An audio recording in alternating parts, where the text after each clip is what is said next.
Hello everyone, আসসালামু আলাইকুম। কেমন আছেন সবাই? আশা করি আল্লাহর রহমতে সবাই খুব ভালো আছেন।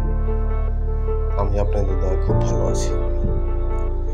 আপনি কি এসি ব্যবহার করতেছেন?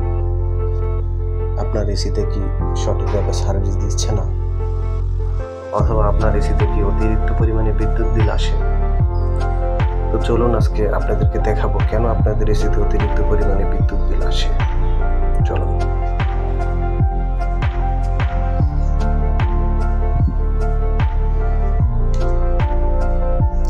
মানুষের দৈনন্দিন জীবনের ব্যবহার করা প্রত্যেকটা জিনিসেরই যত্ন নিতে হয়।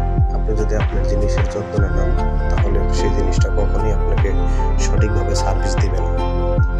দেখতে পাচ্ছেন, এটা হচ্ছে এসির ফিল্টারে প্রচুর পরিমাণে ডাস্ট আটকে আছে। এই ডাস্টের কারণে এসিটা সঠিকভাবে কুলিং দিতে পারতেছে না। দেখুন, এটা হচ্ছে ইভাপোরেটরে প্রচুর পরিমাণে ময়লা আছে। এই ময়লাটার কারণে আপনার এসিটায় সঠিকভাবে বাতাস এবং কুলিং দিতে পারে না।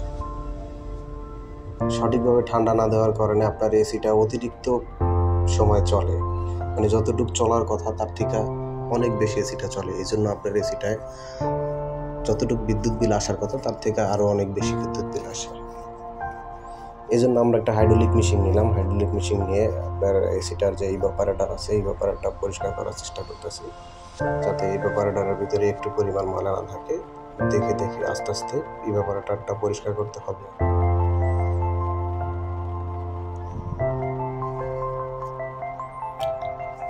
ইভাপোরেটর যদি পরিষ্কার করা হয়, তারপরে হচ্ছে এসির ভিতরে রানার আছে, রানারে প্রচুর পরিমাণে ময়লা আটকে যায়, তো রানারটা পরিষ্কার করতে হবে।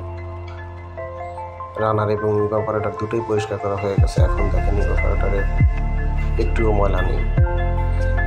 এখন ইভাপোরেটরটা সঠিকভাবে আপনাকে ঠান্ডা এবং কুলিং দিতে পারবে এবং সঠিকভাবে বাতাসটা বের হবে। বাতাস বের হওয়ার জন্য একটু বাধা হবে না।